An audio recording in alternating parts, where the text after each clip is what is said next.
Negro só trabalhava noite e dia, dava pena, dava dó. Negro era traficado, preso como um animal, mas a sua liberdade sempre foi seu ideal. Negro só, negro só, trabalhava noite e dia, dava pena, dava dó. Na cesárea ele dormia, acorrentado no chão, e a comida que comia era sobra do seu patrão. Negro só, negro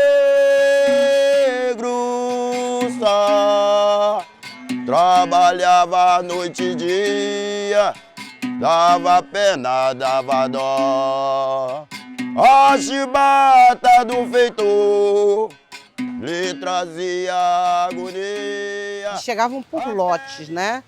E às vezes era anos, levava 1 ou 2 anos para chegarem. Eles, depois de serem tratados, né, engordados, e aí eles eram vendidos.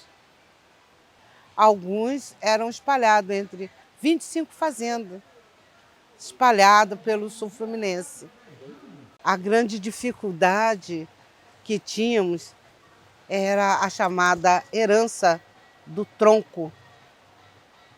As pessoas com medo de dizer que é negra, de dizer que são remanescentes, né? Outros confundem, acham que há remanescência na escravidão. A escravidão não é alguém, a escravidão não tem sangue, a escravidão não tem nem alma, tá? Então nós somos remanescentes dos negros que foram escravizados. A Marambaia se tornou, né? Lá foi criada uma fazenda para roubarem os negros, levarem para lá, serem engordados, né? Como assim, como animais, como porcos, e depois vendidos. O seu Joel falava que era aquela negra bem forte, né? Que eles achavam bonita no conceito deles. E às vezes era umas 3 negras, às vezes tinha até mais, né? Mas era um reprodutor só, né? Que ele também era negro, para que ele reproduzisse escravos daquela ideia, né? Que o senhor tinha de mercadoria, né? Essa minha bisavó, ela era parideira, né? Ela ficava presa numa jaula, na época dos escravos. Eles obrigavam ela a ficar dentro de uma jaula e colocava os negros, né? Para transar com ela, e saía as crianças tudo pretinho, do jeito que eles queriam. E era só os negros que ele queria que ficasse ali. A minha avó também era escrava, ela era rei da escravidão. E quando eu conheci ela, bem pequenininho, o tamanho que garoto ali, eu ouvi ela, mas por poucos tempos, nisso ela morreu também. Já era uma senhora bem de idade, ela devia ter uns 100 e poucos anos quando eu conheci ela. Os outros, meu avô do meu pai, não conheci não, porque foi colocado em outra parte, né? Foi de outro, não era casado. Ela foi colocado para poder tirar a raça dos negros, né? Então ela então foi colocada naquela jaula ali, dentro daquela senzala, né? E ali ela tirou a raça do meu pai. Aí meu pai contou para nós, né? E os amigos dele também falaram para nós que ele era filho de um negro que foi colocado com a minha avó. Aí então a gente foi iniciando essa causa, né? Aí que trabalhava também nessa fazenda, que não tinha horário, era esteira. Eu nasci escravo e me formei escravo, estou escravo até hoje. Porque não tenho liberdade. A minha mãe contava que minha avó foi escrava. Não sei se você está falando daqui ou não é de lá. Ela foi escrava. E ela contava uma história. Exclusivamente, teve um rapaz, o Godinho, achou Aí na mata, parece que era um negócio que prendia escravo. Tinha um lugar de prender panela? 2 pessoas no escravo e achou. Tem um lugar aí, que tem uma toca aí, que tem panela. Panela de escravo. Aí o Bancela falou que ia lá. Mas ninguém foi ainda. Diz que está lá, tem um lugar lá que tem. Para você ver como é que eram as coisas aqui dentro. Mas eu acredito que isso aqui já era criação dos escravos, o pessoal que era dos escravos. Né? O avô do seu Vitor é que tomava conta de tudo. Trazendo nossos antepassados da África para cá, eles conseguiram nos escravizar. Os negros fugiam e formavam quilombo como esse aqui, como o da Marambaia. Eu vou cantar meu canto, eu vou cantar meu canto, eu vou cantar meu canto, eu vou cantar meu canto, Senhor, me dá sua licença pra rainha lá do mar, pra saudar toda a crença, eu vou cantar meu canto,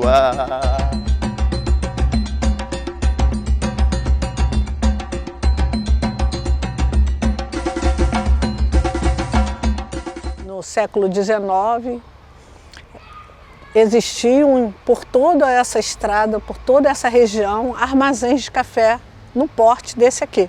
Isso a gente vai ter aqui no período de 1830, assim, até a abolição da escravidão. E o auge foi até no entorno de 1857, quando foi inaugurada aqui a Estrada Imperial. E quem organiza esse porto é o investidor número 1, é o Comendador Breves. Em 1924, o Vitor Breves, que é o neto dele, compra a área ali. E a família Breves Peixoto vai ter uma grande fazenda nessa região. Há denúncias que isso aqui era um grande empório de carnes humanas, nas atas da Câmara. Muitas brigas, né, porque veio a proibição do tráfico negreiro, e a denúncia, a gente tem um caminho que vem de Mangaratiba para cá, que é chamada, pela serra, chamada Estrada do Conguinho, o Morro do Conguinho, de tantos negros que desembarcavam nas praias de Mangaratiba e atravessavam para serem leiloados aqui. Isso são denúncias claras, documentadas. E toda essa área foi uma grande plantação de café. Muito, muito, muito. A região demandava por muito negros para trabalhar na produção de café.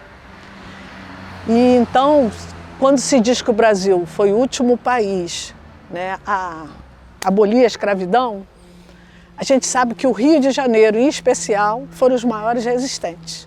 A história de Mangaratiba é tão marcante nessa questão do tráfico negreiro, porque o Breves tem denúncia de até depois de 1850, que foi totalmente proibido mesmo, que continuou com o tráfico. Ele comprou a Ilha da Marambaia para fazer uma fazenda de engorda de escravo.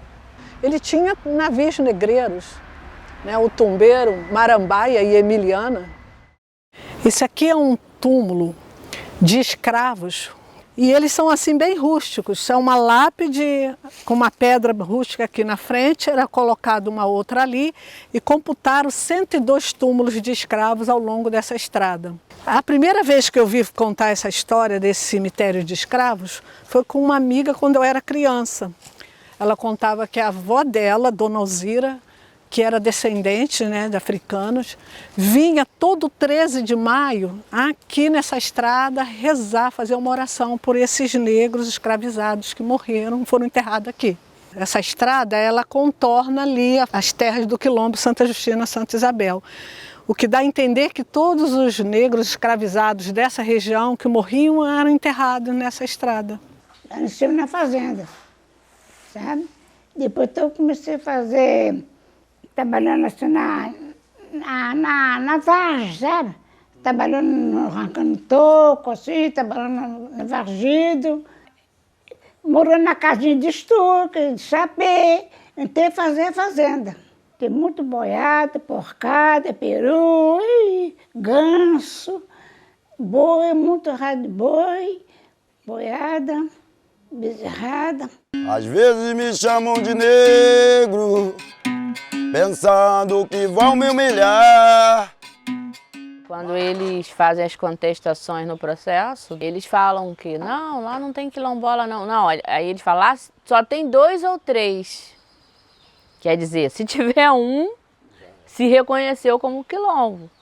E o restante foram descendentes, eles só reconhecem 2 ou 3, que é o seu Manel, o Firmino e o seu Manel Ramos, que são netos de escravo, que trabalhou ainda com os senhores mesmo de engenho. O meu olhar do quilombo, depois que a gente passou a entender como quilombo, né, porque esse foi um processo de estudo, de entendimento, de mergulhar até mesmo nos elementos históricos, mas a minha avó contava que ela, menina, vinha para cá se encontrar com a irmã aqui na fazenda. Vinha a pé de Mangaratiba até lá dentro da fazenda. A questão cultural que hoje traz e deixa a comunidade segura de que ela realmente tem essa remanescência e que é o que garantiu a permanência nos sitiantes, que eles não saiam. É a grandeza de se reconhecer remanescente quilombola. Não, tem negócio de quilombo assim, iniciou com o quê? Com a pesquisa, né, da historiadora Miriam, entendeu? Que antes disso a gente não sabia ligar para essas coisas. Eles nos veem como colonos e não como descendentes de negro, mas a gente sabe, né, buscando e resgatando a identidade e a história, a gente se descobriu como comunidade remanescente de quilombo. Alguns quilombos ainda tem pessoas que realmente, né, assim, os familiares, né, com os avós, tem a quilombola centenário que ainda sobrevive, né, mas teve muitos que já morreram. E tem outras pessoas que foram chegando na família que se autodeclaram, né, sendo quilombola. E hoje a gente tem uma comunidade quilombola mista, né, com realmente descendentes e outros que foram se declarando autos quilombolas.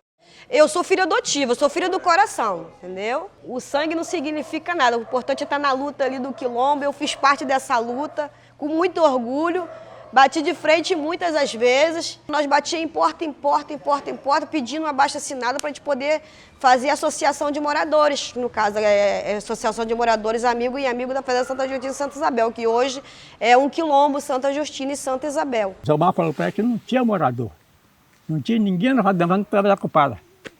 E não avisou a gente direito, não. Quando é danado você foi se esconder? Quando é danado você escondeu? Tá. Aí vai fazer uma fotografia. Mas não tem que falar. Mas aí, sabe, como é que vamos fazer agora? Aí fomos à justiça, aí já me arranjamos a pessoa da comunidade para reunir todo mundo. Para nós ajudar, que só tinha 9, não precisava mais gente. E ninguém quis. Ah, para que vocês estão malucos? Aí eles falaram assim, não, que não vai dar certo, que não sei o que. Aí sentamos nós nessa situação, ficamos até agora, né? Nessa luta aí, sofrendo. Aí chamamos um advogado, comecei com o advogado, aí orientou nós, para nós fazer isso na justiça, contra a ECADEC. O que nós queríamos fazer era, não sei se o nome se diz, Cruz Campeão. Eu não sei nem dizer para o senhor. Sabia? A maior felicidade minha foi um jeito pelo caseiro que tive meus filhos, que passaram a me ajudar. Aí que melhorou a minha situação. Entendeu? Porque era muito ruim trabalhar empregado para os outros. Não mais para fazendeiro. Hoje a comunidade está salva por causa da associação. Se não tivesse associação, isso aqui já teria tudo acabado. A comunidade não estaria mais aqui.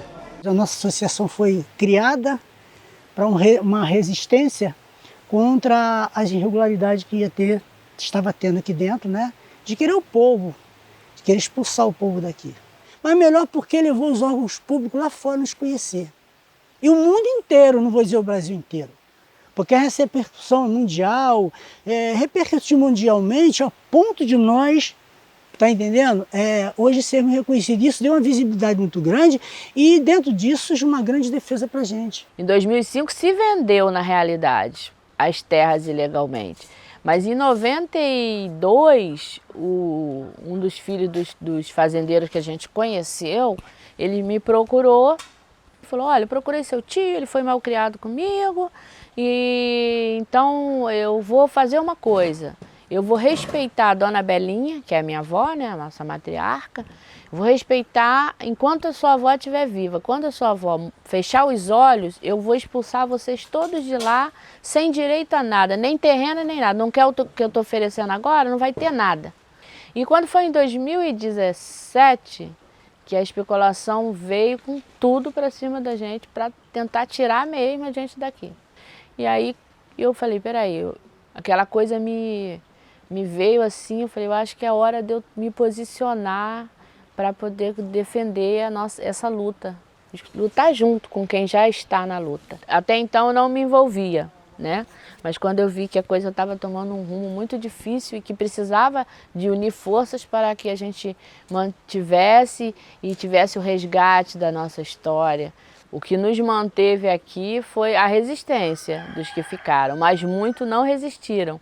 Porque quando começou os fazendeiros a procurar as famílias para... Não, vou te dar um terreno lá fora, você deixa o sítio, porque a fazenda vai ser vendida para pessoas estranhas e não vai ser como é agora. Então é melhor vocês aceitarem o que a gente está oferecendo do que ficar sem nada, porque quem ficar eles vão tirar sem direito a nada.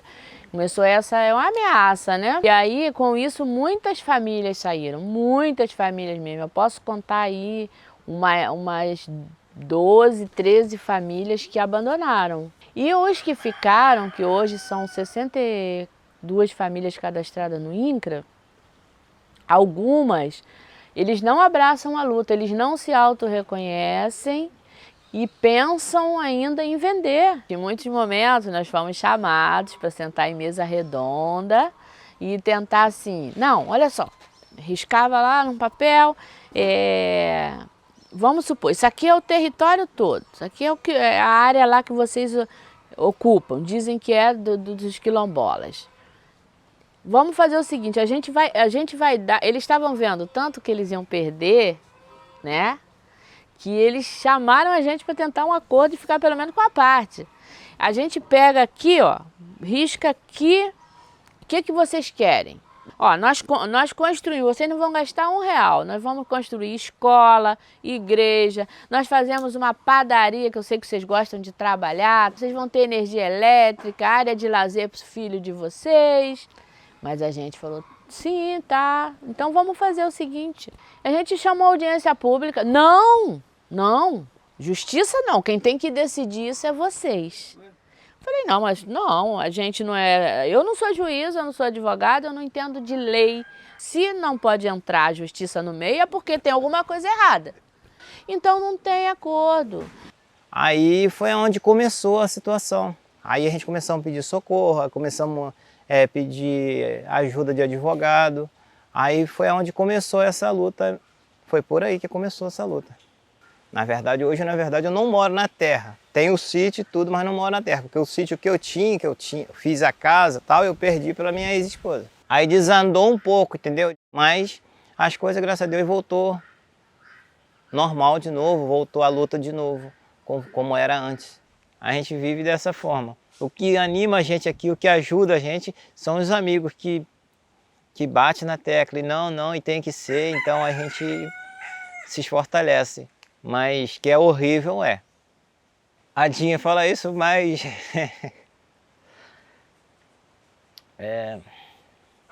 Desculpa, emocionei um pouquinho, mas... É eles, né? Que são meus amigos.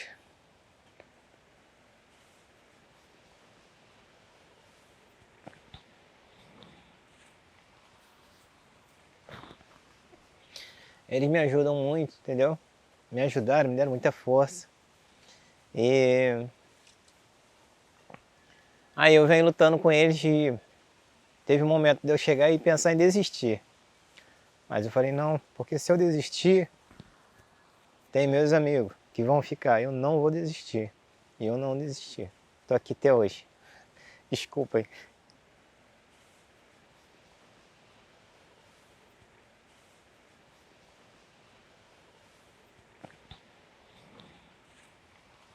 fui criada aqui, né? Nasci aqui, com o meu esposo também, entendeu? Meu pai trabalhava na hidrelétrica daqui, né? Tinha muitos companheiros. Meu pai trabalhava também na fábrica de banana, né? Era trabalhador também. Meus antepassados, meus avós eram escravos, os bisavós eram escravos, sabe? Mas aí minha avó, meu avô sempre contava também muita história, né? Daqui do local. Era muito frio. A nossa casa era assim, de casa de estuque, né? A nossa cama era feita assim de bambu, né? De pau. Colchão a gente não tinha. A gente forrava muitas das vezes com folha assim de banana, essas coisas, e botava um pano por cima. Antigamente era assim. Era muita pobreza, né? Graças a Deus ainda continuam cultivando. Onde morou a parte do meu pai, que era a avó Faustina. Então isso aqui me chamou muita atenção pelos meus descendentes que desceram aqui, que passaram aqui. Foi muita passagem de escravo, foi muita sofrência. Então isso aí me chama muita atenção. Muita atenção e me faz ficar com garra nisso aqui. A gente sempre viveu do que produzia lá na terra. As casas eram colocadas por eles, você vivia dando a parte, a meia. Por exemplo, você produzia, você tinha que dar metade da produção. Sempre foi. Desde meus bisavós. Você não tinha saída, né? Não tinha como não aceitar esse acordo, né? Porque você dependia de estar no local, de viver e ter o sustento. A nossa resistência do passado era uma resistência para sobreviver dignamente. A banana, então, como que diz, pagava-se também o que queria. E era meia. Só tinha um detalhe que é muito importante se saber. 100 caixas de banana. 50 era do fazendeiro, o carvão também, e a banana a mesma coisa. Só que eu pegava os 50 do fazendeiro entre 100, entregava. Mas 50 eu tinha que negociar com ele. Pagava o que ele queria. Entendeu? E só que aí, como quem diz, como é que o senhor vai fazer uma compra para sustentar 18 filhos, que eram os filhos que meu pai tinha? Tem meu sítiozinho aqui em cima, trabalho na agricultura, trabalho uma criação de bezerros também. Estou vivendo dessa forma aqui hoje, diretamente na agricultura. A remuneração era troca. É que eu falo, hoje não tem essa troca, né? Mas eu ainda pretendo fazer algumas coisinhas assim ainda, que eu acho legal. Você trocar uma coisa pela outra, em vez de entrar o dinheiro na roça, né? Entrar o dinheiro, vamos trocar uma coisinha com a outra. Às vezes você não tem um tipo de planta, o outro tem. Então vamos trocar para que todo mundo tenha igual.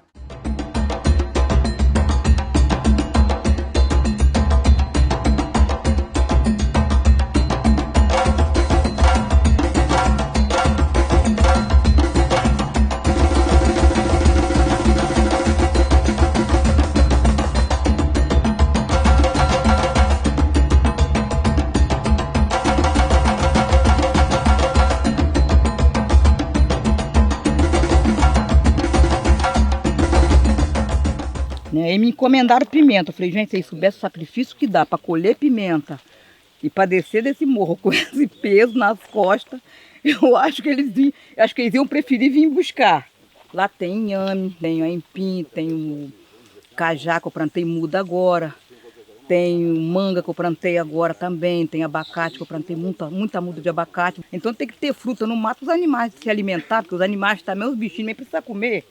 Plantei também bastante semente de palmito margoso, que lá não tem palmito margoso, né? Palmeira real, também eu plantei palmeira real. Plantei muda de saputi. Tá cheio de florzinha, tá a coisa mais linda. A mudinha de saputi. O pessoal, mas o que é saputi? Falei, é uma frutinha deliciosa. Se não servir pra gente, serve pros animais comer. Algum bicho come. Entendeu? Eu venho pra cá, graças a Deus, às vezes chamo minhas filhas pra vir. Eu não sou maluca pra ir pra aquele lugar horroroso. Eu não sou doida ir pra lá. Quando eu trago alguém para trabalhar aqui comigo, às vezes me ajudar na roça, eles vêm um dia só, depois não volta mais. Não volta mais não, Simone, diz que eu sou maluca. Depois arrumei um namorado lá de Niterói, ele chegou e falou assim, cruz credo, já namorei tudo quanto é tipo de mulher. Cracuda, traficante, carregadora de papelão, vendedora de latinha, agora maluca igual você, essa foi a primeira, tô fora. Quer ir embora para Niterói comigo? Falei, eu que tô fora de ir embora para Niterói contigo, maluco é você. Falei, tô muito bem aqui no meu mato. Não, e sabe o nome disso aqui, Lebó? Não, desse aí não. O que é isso? Isso aí é navalha de macaco, o pessoal chama. É uma serve? tiririca do mato, pô. Tinha aquela tiririca, mas meu pai chama isso aí de navalha de macaco. Não. Mas serve pra alguma coisa aquilo ali, não? Não, é mais o nome dela que chamam. Ah, tá. É enorme, você se perde naquilo lá. Cara, a minha pena que é ruim de escoar a banana, né? O ruim é isso, cara. Que é distante. É. Se não tiver um burro, um negócio qualquer, complica. Quando dá banana lá mesmo, Wilson, dá na média de 40, 50, 45, 50 burros de banana. Caramba. Aham. O caminhão sai de lá.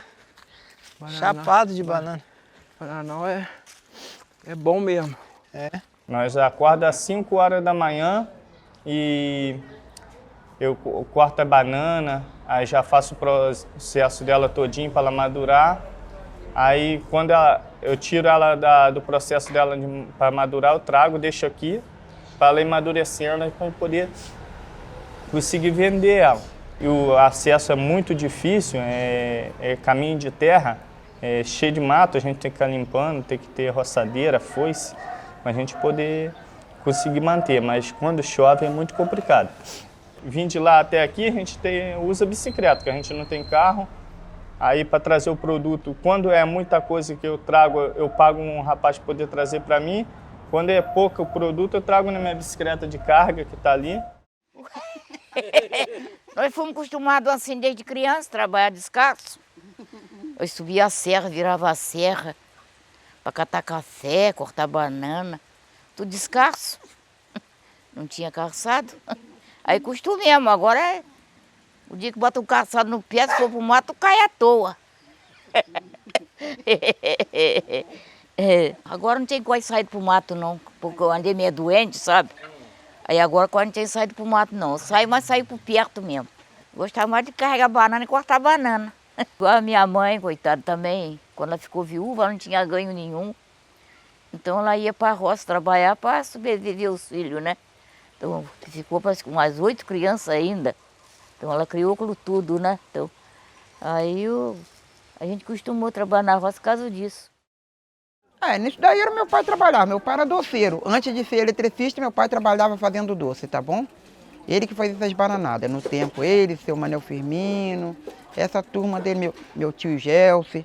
Era eles os doceiros daqui. Desde 12 anos já trabalhando, eles já trabalhavam. Vender bananada que a gente fazia. Bananada tita, de falar. Aí em casa tomava banho, né? Jantava para descer para acabar de trabalhar à noite, virar à noite. Mas terminava a hora boa de dormir e de ir para casa ainda. Mas tinha muita gente aí na fábrica. Quando veio a fiscalização aqui, o Vitor mandou esconder todo mundo. Aí nós dois, botou nós dois, eu e o pai do Manuel ali. Aí os outros esconderam tudo. Tinha um chiqueirão de porco lá, jogaram todo mundo lá atrás. Esconderam. Ele não tinha pagamento? Eu era solteiro naquela época, né? Escuta só. Aí não tinha pagamento. Quando eu ia pagar dinheiro com ele, eu tinha que pedir um dinheiro, porque queria saber para que eu tinha o dinheiro ainda. Aí eu pensei que estava com bastante dinheiro, né, quando me casei, né? Escuta só. Estava com bastante dinheiro, foi bom.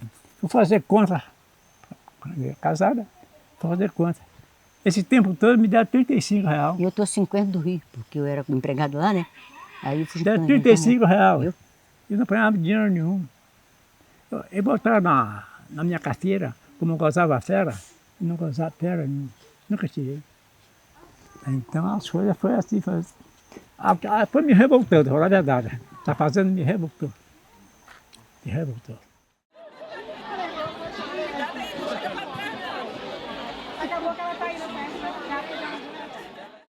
Naquela época, o povo vivendo da agricultura, do que fazia na terra, sempre a gente mantinha a nossa situação financeira, mas nunca dava para tudo. Então, meu pai, ao plantar, ao trabalhar com carvão, ele fabricava o carvão para o fazendeiro, fazia balão de 300, 400 sacos, fazia forno de 400 sacos, era muito carvão, entendeu? Mas quando ele ia passar aquele carvão para o fazendeiro, o que acontece? Para o dono da terra na época, o que se pagava nunca sustentava a família. Nunca dava para sustentar a família e dar um conforto financeiro como a gente precisava e merecia. Então meu pai ia reclamar. Ele falava, se não está satisfeito, você pega e vai para outro lugar. Procura outro patrão que te satisfaça. E como encontrar outro patrão? Nunca existe. Eles traziam o carvão sacado, tinha que sacar tudo lá dentro e trazer, botar no burro, né? Porque era o nosso meio de transporte para banana e para carvão. Chegava lá, ele falava assim, dá, vamos supor, 5 vinténs, sei lá, aquela migalha, né? E o camarada lá, que é o administrador, que tinha um dinheiro na mão, no bolso, que era o banco do fazendeiro, passava lá e o cara, meu pai olhava, outros, né? Olha você, mas isso aqui não dá mais, não está satisfeito, vai embora.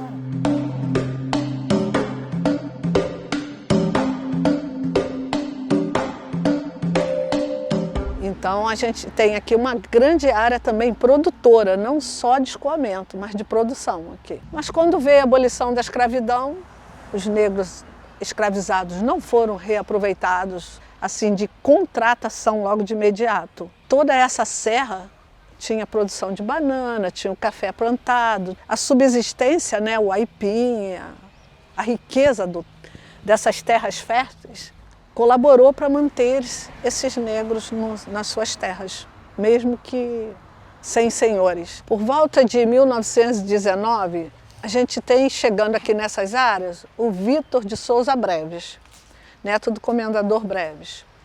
Ele chega, já se apresenta até como industrial nesse período, e vai comprar lá dentro a parte da Santa Justina. E aproveitando todos os negros da fazenda, contratando eles aí sim para trabalhar na fazenda dele. E ali dá para entender por que eles estão lá até hoje. Porque o Vitor Breve transformou aquilo ali na maior área produtora de Mangaratiba do século XX. Ele foi aproveitando para plantação de arroz, plantação laranjais, gado leiteiro, queijo, manteiga, tinha uma olaria, usina de luz, fantástica, né? Botando luz para Mangaratiba todo. Só eles que não tiveram direito à luz, né? O irmão do seu Manuel Procópio, né? Morreu eletrocutado, trabalhando para dar luz para Mangaratiba. E até hoje a família deles não tem luz. Isso aqui é a antiga tubulação que trazia água para funcionar a usina que alimentava Mangaratiba, toda Mangaratiba. A água descia por esses tubos, aí ela passava por esse registro, subia aqui e descia aqui. E uma parte entrava aqui por baixo.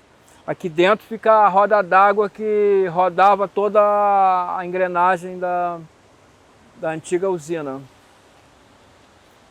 Aqui está o contrapeso para manter a velocidade. Esse aqui é o contrapeso. Ali está o dínamo, que gerava toda a energia, que abastecia Mangaratiba, até Itacuruçá. Na nossa casa, sim, tá bom? Como a gente morava ali mesmo, próximo, era meu pai que fazia manutenção, então nós tínhamos energia. Mas o povo que morava por aqui na região não tinha não, só a nossa casa mesmo. Aqui dentro da fazenda, só nós que tinha luz. Só tinha as sedes que tinha luz. As duas sedes, o povo em volta não. Que antigamente era força e luz, né? Era força e luz. Aí depois que acabou a usina, tiraram a luz lá de casa, né? E meu pai passou a trabalhar no escritório Mangaratiba. Aí meu pai já não trabalhava mais na luz. E nós ficamos sem luz. Quando acabou a usina, nossa luz acabou também. Mas nós não estranhamos. Engraçado, a gente era criança, mas nós não estranhou. É interessante isso. A gente não se incomodou, não se importou. Olha, para mim é ótimo. Para mim é ótimo porque eu nunca quero acabar com a minha cultura. Se eu botar uma luz, para mim já entrou a tecnologia. Para mim, luz é um luxo. Aí você já quer um liquidificador, você já quer um ventilador, você já quer uma televisão. Aí acaba a característica do mato. Fica bem difícil ter que estudar a base da luz de vela, que estuda de manhã cedo até chegar em casa e já está escurecendo. A gente fazer os deveres de casa para depois poder ensinar as crianças a matéria que é feita, passada para casa. Aí fica bem difícil mesmo, porque nós tivemos na comunidade um projeto litro de luz, que vem um lampiãozinho com a placa solar, aí nós bota no sol, recarrega, é a melhor coisa que a gente conseguimos na vida depois disso, que a gente gastava aí 5, 6 maços de vela por semana. Não tem geladeira, não tem a televisão, nada. A minha casa tem todas as instalações elétricas, mas não tem energia. Eu me formei, da formação de professor, à base de luz de vela. Meu trabalho ia para a escola, meu caderno ia para a escola cheio de pingo de vela, entendeu? É muito humilhante você chegar no século XXI e não ter uma energia elétrica, minha filha falar que está tudo no escuro. Antes era vela, ela apagava a vela, pingava no dedinho, ela chorava. Será que o filho desses políticos estuda com luz de vela? Eu lutei muito, eu lutei quase 30 anos para conseguir a luz aqui. Eu não tinha luz aqui, minha luz está aqui, é questão de 10 anos. A luz ali, passando ali, a gente não tinha luz aqui. O Sem Terra entrou aí ficou Sem Terra com luz aqui, nós aqui sem luz. Olhava ali, tudo iluminado lá no Sem Terra e nós aqui sem luz. A minha filha falou assim, gente, isso é um absurdo. Nós estamos aqui há mais de não sei quantos anos, meu pai nasceu aqui, eles estão com luz, nós não. Eu fui lá, puxei um gato. Só que aquilo me magoou tanto que eu vim para dentro, a minha vontade era de coisa. Eu falei, meu Jesus, me dê uma luz. Olha, eu cheguei, aí deu um estalo, eu falei, pera lá, eu vou entrar vou escrever pro Extra entrar para mim. Aí fiz um rascunho, meu filho passou a limpo, pro Extra comunicar com o presidente, que eu não tinha como comunicar, né? Aí meu filho chegou lá e mandou a carta pro Extra e botou outra para trabalhar perto do Palácio Guanabara, botou outra para garotinho. Com 4 dias o cara veio aqui. A gente sempre estudou, né? A gente sempre estudou fora, todo mundo, né, que morava por aqui, estudavam fora, entendeu? A gente estudava o dia todo antigamente. A gente saía de casa cedinho para chegar na escola, para tomar café na escola. Chegando lá, o diretor mandava a gente ajudar, varrer as salas de aula, ajudar, né, lavar banheiro, mas a gente tinha o maior prazer. Era muito bom. Eu fui para lá para tomar conta de 2 meninos gêmeos, aí eu já tinha 10 anos. Eu não tive infância, porque eu trabalhava muito, ela trabalhava fora, e eu ficava com 2 meninos gêmeos de 1 ano. Eu ajudava a cozinhar, lavava roupa, entendeu? Minha madrinha lavava roupa para fora, não dava tempo dela passar, eu passava a roupa com 10 anos. Ela me ensinou a costurar, mas eu estudei. Eu fiz até a faculdade. Eu fiz faculdade de letras. Eu dei aula há 30 anos, nesse colégio mesmo foi meu primeiro colégio, né? Eu tinha 7 anos de idade, juro. Eu me lembro perfeitamente. Eu botava uma muda de banana no saco de estopa, saía arrastando, porque não podia botar nas costas, senão eu caía. Eu era magrinho. Aí saía arrastando, chegava lá, minha mãe jogava na cova, tampava, e meu pai clavando, cantando. Antigamente criança não ficava, hoje em dia se tá uma criança com a arma na mão, eles dão autoria. Se tá o pai, bota o filho para ajudar ele lá a trabalhar, eles pegam e levam o pai preso. Hoje, né? Hoje é. Naquele Mas tempo no nosso não, tempo, todo não. mundo... Era trabalho mesmo, sem brincadeira, eu não tinha infância. Aliás, nenhum de nós, né? Dos meus irmãos, nós não tivemos infância. Nossa infância era trabalho. Eu com o quê? Com 11, 12... Eu trabalhava na fábrica das 5 da manhã até as 11, certo? Quando estudava a parte da tarde. A parte da tarde ia para o colégio. Quando eu completei 12 anos, meu pai me tirou do colégio definitivamente. Ele disse que não dava trabalhar meio-dia, não compensava. Tinha que trabalhar o dia todo. Aí o meu colégio foi embora. Meu pai trabalhava na fábrica, ganhava uma mixaria, muito pouco, né? Pouquíssimo. Praticamente meu irmão, que sustentava a casa. A diversão nossa é que a gente trabalhava, por exemplo, se a gente estudava a parte da manhã, se estudasse a parte da manhã, à tarde, depois do almoço, tinha que voltar ao serviço, né? Correr atrás de bezerro, tratar de boi, entendeu? Senão ir para a enxada, capinar, entendeu? E nessa nós viemos crescendo, trabalhando desse jeito, entendeu? Eu trabalhava o dia e a noite. Tinha dia que ia em casa só tomar banho, jantar e descer. Trabalhava na fábrica de bananada, goiabada, doce de leite, manteiga. Eu creio que ficaria, porque elas gostam da terra, elas gostam de plantar, elas gostam da mercadoria, inclusive elas vendem comigo na feira. Elas gostam de botar a mão ali na mercadoria, atender, elas não têm esse negócio, elas gostam de trabalhar mesmo. A minha mãe tinha 10 filhos, menina e 2 meninos. Aí os mais velhos cuidavam dos menores, a minha mãe ia para a roça. Aí a gente estudava, depois a gente chegava da escola e ia ajudar minha mãe na roça. Mas a nossa infância de colégio não foi muito boa, porque o que a minha mãe e meu pai ganhavam era conta de a gente comer. Não dava para a gente vestir, não dava para comprar nada para a gente ir para o colégio. Então, às vezes a gente saía daqui, chegava no meio da viagem, o que ia de manhã passava, o lápis para o outro, o sapato, a blusa para o outro, seguia a viagem. O serviço, né? Ele não foi mal não, sabe? Mas ele criava muita criança, entendeu? Muitos engrautados, disciplinados, ele criava. Trazia para serviço da fazenda, entendeu? Mas dava o colégio. Mas acabava do colégio, tinha que trabalhar, fazer serviço, né? Tinha uma fábrica de bananada aí, né? Todo mundo trabalhava na fábrica de bananada. Depois do colégio, sabe? Era criança, mais ou menos 15, 17, 18 anos por aí. Tudo criança, sabe? Desde 13 anos, eu comecei a trabalhar fora, porque meus pais eram muito pobres. Sabe, tinha bastante filho. E eu me comecei a trabalhar fora desde 13 anos. Mas eu nunca levei vida boa, não, sabe? Agora que depois de casada, estou levando a vida melhor. Mas no solteiro não tinha vida boa, porque meu pai tinha muito filho, sabe? E ele não tinha como trabalhar, vivia de lavoura, às vezes fazia compra, o homem não dava compra para ele, voltava, nós tínhamos que pegar café para viver. Pegar café, torrar para viver. Nós éramos muito pobres. Tinha os filhos tudo, não tinha criança com 15 anos, outro com 12, trabalhava na fazenda para dar comida a gente, sabe?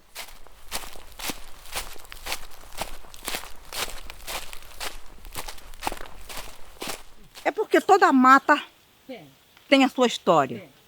Na casa do meu pai, onde a gente morou na antiga usina, meu pai muitas vezes descia correndo.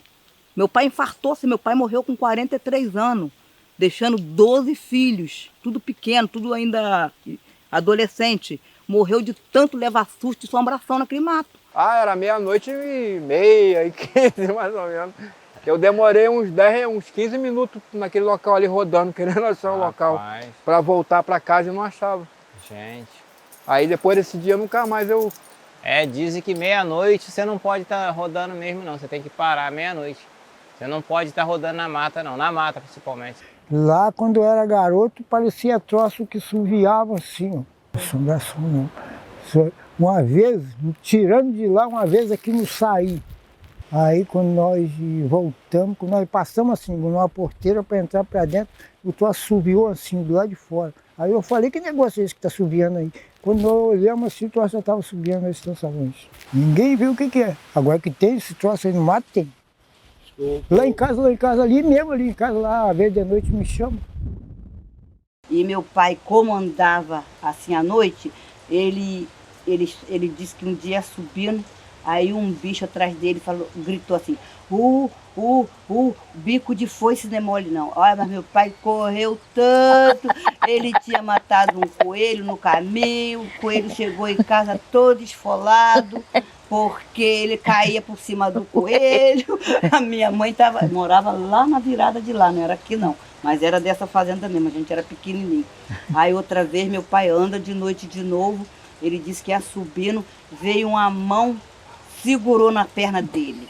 Aí, mas acho que meu pai morreu com 40 anos, acho que de tanto que o coração dele disparou quando ele era novo, trabalhando por causa de medo. O que a gente tem que ser, na verdade, assim, é sermos bons filhos de África, tá? Se fulano é evangélico, beleza, mas tá junto, vem para junto da gente, né? Se fulano é ateu, virou ateu, ótimo, vem. Porque a gente não está dentro de fulano, de cicrano, para saber o que realmente levou. E de repente, esse chega para lá, que a gente dá, né? Enquanto evangélico, enquanto espírita, enquanto católico, enquanto seja lá qual for a nossa religião. E é por isso que a gente continua nessa luta contra o racismo, tá? Parece que pode ser isso um bloco que nós mesmos estamos colocando e cada vez fazendo ele mais pesado. Você não vê uma babá, você não vê negro, não vê. Que os negros têm vergonha. Uns têm vergonha, outros não. Mas você vai lá, brancos, louros, de olhos azuis, olhos verdes, entendeu? Louvando os orixás. guardaram para nós. Eu só fico pensando quando que os negros vão assumir, ao invés de muitos estarem também tacando pedra. Né? Quando a gente confunde tudo, esquece, né, que em Yorubá, som da natureza quer dizer o quê? Macumba. Então, quem é natural é macumbeiro. É diferente de feiticeiro e espírita. Nós viemos de Angola, Angola que nos criou. Hoje estamos no Brasil morenos e por isso negras somos. E vocês? Laia, laia, laia, laia. Laia, laia, laia, laia. Vocês? Laia, laia, laia, laia, laia. Eu sou assembleiana, eu sou protestante, eu sou assembleia. Nasci na Assembleia e estou na Assembleia até hoje, entendeu? Mas também não tenho nada contra das outras religiões, porque eu acho que Deus é um só, entendeu? A gente tem que respeitar a religião de cada um, porque muitas pessoas hoje não estão respeitando o espaço do outro, por isso que o mundo hoje está como está hoje. Eu respeito, contanto que alguns não entendem, mas eu entendo que religião é uma coisa e cultura é outra. A matriz africana, apesar de ser uma religião, mas ela também está dentro de uma cultura afro. Então, se eu me autodeclaro quilombola, mas eu não quero participar da matriz africana, né? Ser evangélico, mas eu tenho que respeitar. Eu tenho muitos amigos que são do candomblé, da macumba, e abraço, beijo, converso, faço parte do grupo deles no WhatsApp. Ainda temos a dona Naí. A dona Naí, ela não mora mais aqui dentro, né? Porque é por causa das dificuldades de saúde. Ela é tia do seu Joel Alves. A família dela toda era de matriz africana, ali próximo de Santa Justina, tinha um centro. Era o seu Chico Riscado. Eu ainda lembro, a minha avó falava muito dele. Bom, eu cheguei à igreja da Assembleia, que é da igreja dos crentes, né? Minha mãe também é da igreja dos crentes, da Assembleia de Deus. Se quem começava a curimba de lá, nada, eu me esqueci o nome dele, peraí. Tia mesmo, tia fez a curimba mesmo. Pra casa de macumba mesmo. Nunca vi dizer que eles faziam mal pra alguém, não. Diz que só fazia o bem, mas sei lá, a casa de macumba nunca diz que faz o bem, mas não pode. Não rezava, né, mamãe? Não rezava nada, sambava a noite toda. A Maria mesmo quase morreu. Andei com a Maria por tudo enquanto era lado. Lá pro Santa Cruz, por todo. Que a Maria estava com o ventre caído, sinal da Gimiana, que ele já estava quase morta já. Aí me falaram, se leva lá na Gimiana. Eu disse, os médicos bons, o pessoal não curou ela, mas enfim, eu vou. A Gimiana era uma macumbeira, era rezadeira, tudo mistura. Salvou, graças a Deus. A gente sabe, né, que tem a reza deles lá, que né? Cada um tem a sua parte, né? Então, aí a gente sabe que eles também têm poder, né? Mas está para lá, a gente está para cá, né?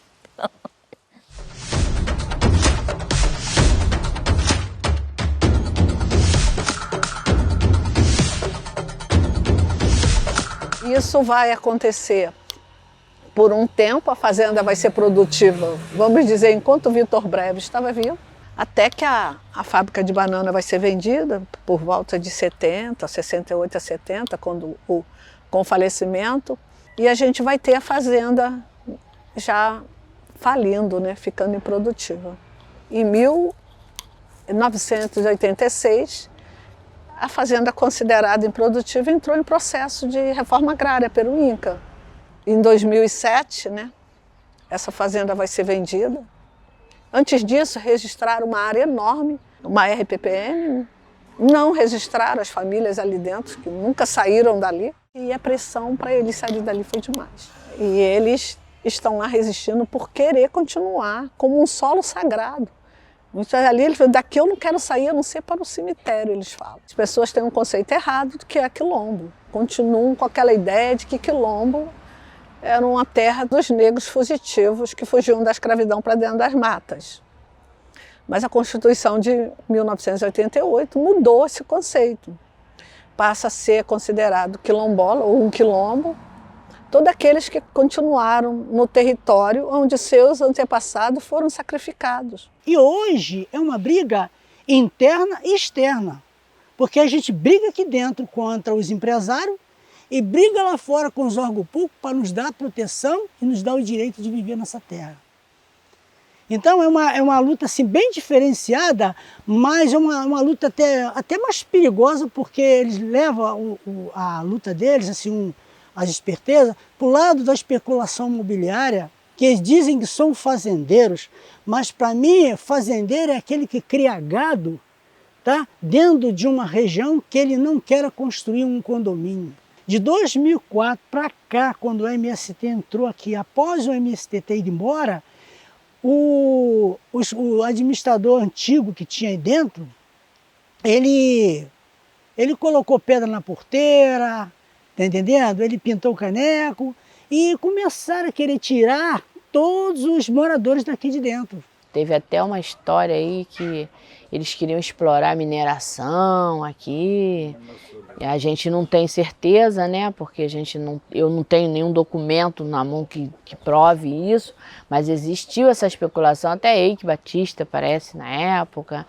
E depois, não sei por quanto, porque desistiram dessa história e inventaram a construção de um resort. Então ele chegou aqui com a história de quanto é que vocês querem por isso aqui? Eu falei, não tem preço. Aí ele também falou, daqui eu só saio morto. Não, mas dá um preço assim, uns deu aí para cima, alguém deu preço. Inclusive na época teve um senhor que tinha 40 anos aí, chegou o filho e falou, pega, deu ele 20 mil. E foi embora, largou tudo, desmancharam a casa, tinha casa de tijolo, quiseram uma casinha lá pro pai, lá no terreno da filha. O filho que morava na casa, teve que desocupar com 3 dias, eu falei, isso não existe, desocupar uma casa com 3 dias, ele teve que sair com 3 dias. Até a Polícia Federal bateu às vezes ali, porque eles puxavam arma pra gente, pessoas que nem tinham porte de arma, mas trabalhavam com arma ali naquela gurita. Entendeu? Então a gente foram muito castigados ali naquele lugar, principalmente os meus pais, que eles nasceram, cresceram e criaram os filhos ali naquela terra. A van escolar, ela entra, mas não entra para pegar todas as crianças que estudam aqui fora. No seu próprio território você estava sendo escravizado por eles. Tanto de uma forma ou de outra, você tinha impedido o seu ir e vir. A gente continua sendo escravizado. Até pouco tempo a gente, para poder vender nossos produtos lá de dentro, a gente tinha que dar os 10% para eles, senão a gente não saía com nossos produtos. Hoje em dia até que melhorou um pouquinho depois que entrou o poder público, que nós tivemos o RTID publicado, as coisas melhorou bastante. Tudo é uma briga, tudo é caso de justiça lá dentro. Tá falando de conflito? Sim, a gente tem alguns conflitos às vezes com insegurança, porque só porque eles são policial, tem uma arma, né, na cintura, acha que é mais poderoso do que você. Aí começaram a botar os guardas na porteira, então teve o chefe, né? Aí esse chefe foi lá na minha casa, eu estava bem trabalhando, né? Aí ele chegou lá na minha casa do nada assim, e já logo me ameaçando, me chamou para conversar. Aí eu saí, larguei o serviço e fui para conversar com ele. Aí ele falou assim, não tem conversa agora não, porque o caso aqui é ir para a delegacia. Eu falei, ué, na delegacia? Resolveu o que na delegacia? Você não me pegou com flagrante nenhum aqui, que eu vou fazer o que na delegacia? Aí ele falou assim, não, então temos que ir lá registrar. Eu falei, vamos embora, mas você só espera eu trocar de roupa, né? Porque meu pé estava todo cheio, todo sujo. Aí ele, não, vai trocar não, você vai do jeito que você tá. Eu falei, não, vou me arrumar, porque você não me pegou eu com nada, vou me arrumar. Aí ele falou, você tá demorando muito. Aí foi aonde ele levou, destravou o 38 e levou nas minhas costas. Quando ele levou o 38 nas minhas costas, minhas 2 filhas, a Keila e a Raíssa, pulou na frente. Falou que não fosse para me atirar, porque elas iam ficar sem o pai delas. E eu era o único que cuidava delas. Elas entraram na frente da arma, as duas. Aí o outro que estava com ele falou, não faz isso não. Aí ele pegou, abaixou a arma, porque ele já estava pronto para atirar mesmo em mim. Eu só saio daqui só na caixa. Deus quiser, depois de morto. Sou morto, que vivo não sai daqui não. Eu falei pro rapaz aí que é metida brabo, né? Que não é brabo, metida brabo, que brabo não existe, né? Brabo não existe, né? Eu falei para ele, olha rapaz, vocês podem me tirar de lá. Você me tira de lá só se vocês fizerem uma covardia e me matar. Agora, antes de você me matar, eu vou levar um de vocês comigo. Eles nunca bateu de frente. Não sei se é porque a gente também soube tratar, porque a gente tem que saber tratar os outros, né? Se quer ser bem tratado, tem que saber tratar. Lógico. Agora, se sair fora da linha, a gente também vai procurar sair fora da linha. Olha, eu vou ser franco pro senhor. Eu nunca tive medo, não. Não sei o que eu tenho, acho que principalmente eu tenho uma coisa comigo, fé em Deus, a graça de Deus, comunhão com Deus, muito respeito pelo próximo, mas medo eu nunca tive. Até quando o senhor vai ter medo de um inimigo, que o senhor sabe que o cara gosta de tudo errado, e ele quer o que é seu, ele quer conquistar o seu espaço na marra, na pressão, ele quer que o senhor recua. Se o senhor recuar, é sinal que o senhor tem medo. Agradeço muito pelo nosso povo que tem vindo aqui, que com isso é o nosso reconhecimento, né? Porque se não fosse você, jamais nós ia ser reconhecido. É uma história, mas ela deve ter aí mais ou menos... Ela já tem 20 anos, mas essa pessoa não está aqui, que é meu irmão, que eu queria que ele estivesse aqui.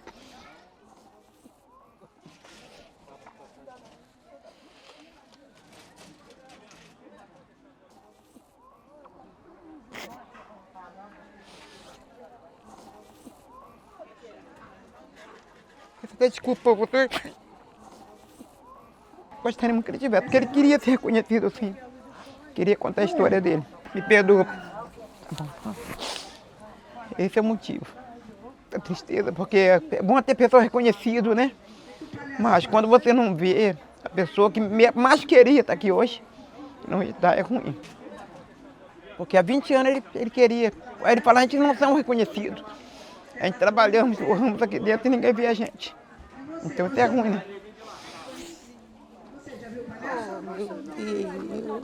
Estou falando do nosso irmãozinho aqui no Paulo, porque ele é que mais queria estar aqui hoje. Sim. Entendeu? E ele não está. Então isso é triste, né? É verdade. Lindo, tá bom.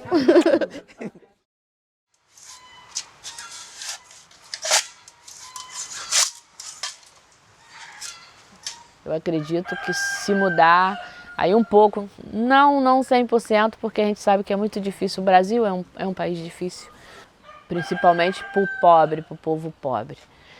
Mas eu ainda acredito em uma comunidade com qualidade de vida. Eu acredito na energia elétrica que vai chegar. Eu acredito na escola quilombola, que a gente sonha tanto. O que a gente está construindo hoje é o futuro dos nossos filhos, dos nossos netos, e que eles estão aprendendo com essa luta a buscar os seus direitos, né? A defender o que é seu. Eu vim pelas ondas do mar, eu vou embora. Pelas ondas do mar, eu vim pelas ondas do mar, eu vou embora.